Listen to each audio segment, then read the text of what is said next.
आइए इसी खबर में कुछ और जानकारी लेते हैं। मेरे साथ इस वक्त मेरे दो सहयोगी मौजूद हैं। मेघा प्रसाद न्यूज रूम से हमारे साथ हैं, हमारी पॉलिटिकल एडिटर, और अंकित गुप्ता भी आपको नजर आ रहे हैं, उनके पास भी हम चलेंगे। लेकिन पहले मेघा आपसे एक कमेंट इस पर मैं चाहूंगा। मुख्तार अब्बास नकवी हैं अंकित के साथ, मैं आता हूं अंकित आपके पास, लेकिन पहले मेघा, बीच चुनाव बैठे बिठाए बीजेपी को बड़ा मौका मिल गया, पाकिस्तान के रक्षा मंत्री का यह बयान कैसे देखा जाए? बिल्कुल, बहुत ही बड़ा मौका मिला है क्योंकि अभी इलेक्शंस चल रहे हैं जम्मू एंड कश्मीर में, और आप अगर प्लेट में सजाकर इस तरीके से इशू देंगे किसी पॉलिटिकल पार्टी को जो यहाँ पर इलेक्शन लड़ रही है, तो वो बिल्कुल इसको भुनाएगी। जितना पॉलिटिकल कैपिटल इस बयान से निकाल सकती है भारतीय जनता पार्टी वो करेगी। और अब बढ़ चढ़ के अब ये विरोध किया जाएगा इस स्टेटमेंट का जो डिफेंस मिनिस्टर, रक्षा मंत्री पाकिस्तान के द्वारा आया है। अभी बीजेपी का अभी ये कहना है कि भाई सुर से सुर मिला के चल रही है कांग्रेस और एनसीपी, एक तरफ पाकिस्तान के साथ हाथ मिला के चल रही है पाकिस्तान के साथ। ऐसा कैसे होता है कि जो स्टैंड कांग्रेस पार्टी लेके रखती है जब निरस्त किया गया 370 और 35A को, वही स्टैंड पाकिस्तान के रक्षा मंत्री आज दोहरा रहे हैं। बिल्कुल, मेघा मैं बीच में आपको रोक रहा हूं, दोबारा लौटूंगा मैं आपके पास, लेकिन अंकित के साथ मुख्तार अब्बास नकवी है। जरा अंकित बात करिए उनसे। बिल्कुल नकवी जी हमारे साथ में हैं। नकवी जी, आपने भी बयान सुना किस तरीके से पाकिस्तान के रक्षा मंत्री कह रहे हैं कि नेशनल कॉन्फ्रेंस और कांग्रेस और हम एक ही जो है उस पे पेज पर है कि 370 और 35A की वापसी होनी चाहिए। देखिए, ये बात शुरू से ही देश के लोग भी और जम्मू एंड कश्मीर के लोग भी जानते थे कि कांग्रेस और नेशनल कॉन्फ्रेंस के एजेंडे पर पाकिस्तान का फंडा हावी है। और जिस वक्त जो है वो अलगाववादियों और आतंकवादियों को चोट लग रही थी और पाकिस्तान और नेशनल कॉन्फ्रेंस और उनके कुछ साथियों की चीख निकल रही थी, उससे आप अंदाज़ा इस बात का आसानी से लगा सकते हैं। जहाँ तक पाकिस्तान का सवाल है, पाकिस्तान आतंक का अखाड़ा है जहाँ पर आटे की आफत हो गई है, जहाँ पर जो है वो लोग भुखमरी से मर रहे हैं, जहाँ पर डेमोक्रेसी का डाइनिंग डिक्लेरेशन खुद पाकिस्तान ने कर दिया है। और वो जो है वो हमारे देश के बारे में, हमारे चुनाव की व्यवस्था के बारे में जो है वो अगर ज्ञान दें तो उसका जवाब तो जनता दे रही है, लेकिन जवाब उसका कांग्रेस पार्टी और नेशनल कॉन्फ्रेंस के उस गठबंधन को देना होगा जो कि एक बार गुप्तकार गठबंधन बना था और एक गुप्त समझौता पाकिस्तान और पाकिस्तान के पूरी सोच के साथ हुआ था। लेकिन सर, इस सबके बीच में कांग्रेस के घोषणा पत्र में मैनिफेस्टो में सीधे तौर पर 35A और 370 का जिक्र नहीं है। वो स्टेटहुड की बात जरूर कर रहे हैं, लेकिन 35A और 370 वो तो कहीं पे निगाहें कहीं पे निशाना। अब कई चीज़ें हिडन एजेंडा होती है और कई चीज़ें ओपन होती हैं।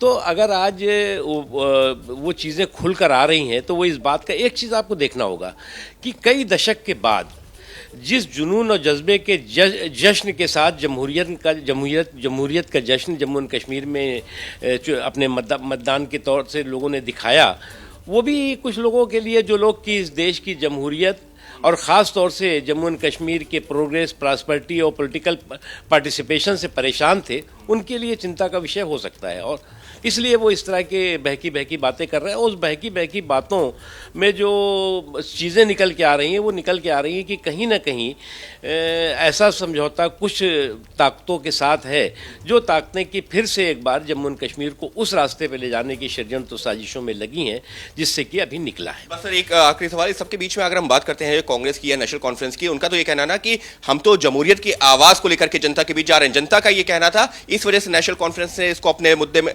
मैनिफेस्टो में शामिल किया। वही पीडीपी भी वही कह रही है, कई और भी जो है जो पार्टीज हैं स्थानीय पार्टी वो यही कह रही है। जमहूरियत की आवाज़ में किसी को कोई आपत्ति नहीं है, लेकिन जमहूरियत की आवाज़ के नाम पर अलगाववादियों की आवाज़ नहीं बननी चाहिए और दिखाई देनी चाहिए। ये बात देश भी नहीं चाहता और ख़ास तौर से जम्मू एंड कश्मीर के लोग। तो पाकिस्तान की एंट्री, अब पाकिस्तान की एंट्री तो पहले ही से थी, वो कहीं चोरी छुपे थी, अब आज खुल के दिखाई बीजेपी हमलावर है जिस तरीके से पाकिस्तान नजर आ रही है, जिस लाइन पर उसके बाकी नेता पहले से भी बयान देते रहे हैं। मेघा के पास एक बार फिर से मैं आपको लिए चलता हूं, न्यूज रूम से हमारे साथ लगातार जुड़ी हुई हैं। कुल मिलाकर मेघा, जिस तरीके के बयान अब आ रहे हैं, क्या आपको लगता है कि जम्मू कश्मीर के चुनाव पर इसका असर पड़ सकता है? चूंकि बीजेपी जो बात पहले से कहती आ रही थी उस नैरेटिव को और अब बल मिलेगा वहां के रक्षा मंत्री के बयान से।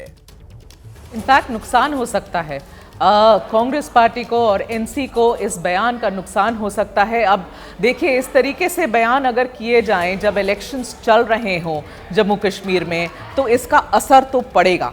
और पॉजिटिव असर पड़ता हुआ तो दिख नहीं रहा है ऐसे बयान का। आप रक्षा मंत्री हैं पाकिस्तान के, इस तरीके की बातें बोलेंगे और जो बात बिल्कुल सिमिलर हो जो कांग्रेस पार्टी कह रही है अभी तक या नेशनल कॉन्फ्रेंस कह रही है, तो बीजेपी तो अब बिल्कुल जमीन पर उतर गई है इस स्टेटमेंट को लेकर। वो चाह रही है कि इन दोनों के बीच में, उनका ऐसा कहना है कि अब पोल खुल गया है कांग्रेस पार्टी का कि हर बार कांग्रेस पार्टी और एनसी, रादर आप ज्यादा फोकस करें कांग्रेस पार्टी पर, कि कांग्रेस पार्टी का हर स्टैंड को पाकिस्तान एंडोर्स करता है, पाकिस्तान उसका समर्थन करता है। इन दोनों के बीच में जो साठगांठ है आज वो एक्सपोज हो गया, उसका खुलासा हो गया और हर किसी को ये जानने की जरूरत है कि ये दो, एक पाकिस्तान एक तरफ और कांग्रेस पार्टी दूसरी तरफ, एक साथ हैं और ये दोनों मिलकर भारत को नुकसान पहुंचाना चाहते हैं, क्योंकि इस ऐसे मुद्दे 370, 35A ये मुद्दे नेशनल सिक्योरिटी से बहुत क्लोजली जुड़े हुए हैं। इन मुद्दों के ऊपर पाकिस्तान के रक्षा मंत्री का इस तरीके का बयान आना, और कांग्रेस अभी तक इसे डिफेंड भी नहीं कर रही। अभी तक आपने कांग्रेस से एक स्टेटमेंट भी नहीं सुना है। बीजेपी तो जमीन पर उतर गई है, बीजेपी तो इस मौके का बहुत फायदा उठाने की कोशिश करेगी। इलेक्शंस चल रहे हैं, आज प्रधानमंत्री भी हैं श्रीनगर में, आज प्रधानमंत्री है श्रीनगर में, कुछ समय में उनका भाषण शुरू होगा और ये देखने वाली बात होगी कि क्या प्रधानमंत्री भी इस मुद्दे के ऊपर कुछ बोलेंगे या नहीं बोलेंगे। तो ये जो डिफेंस मिनिस्टर का बयान है, पाकिस्तान के डिफेंस मिनिस्टर का, क्या ये कांग्रेस के लिए गले की फांस बन जाएगा बीच चुनाव में? बहुत बहुत शुक्रिया इस जानकारी के लिए आपका। अंकित भी हमारे साथ जुड़े हुए थे, आपका भी बहुत बहुत धन्यवाद।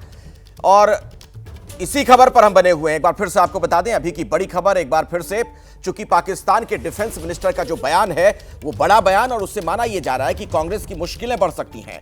कांग्रेस की मुश्किलें इसलिए बढ़ सकती हैं क्योंकि इसी लाइन पर बीजेपी पहले भी घेरती रही है और बीजेपी बार बार यह कहती रही है कि कांग्रेस के नेता पाकिस्तान के नेताओं की जुबान बोलते हैं। ऐसे में अब जबकि वहां के डिफेंस मिनिस्टर रक्षा मंत्री ख्वाजा आसिफ ने उसी लाइन पर अपनी बात कही है, तो क्या अब कांग्रेस घिर गई? जम्मू कश्मीर चुनाव पर इसका क्या असर पड़ेगा, यह भी देखना महत्वपूर्ण होगा। कश्मीर पर पाकिस्तान के रक्षा मंत्री के भड़काऊ बोल सामने आए हैं। 370 पर पाकिस्तान कांग्रेस एनसी के साथ।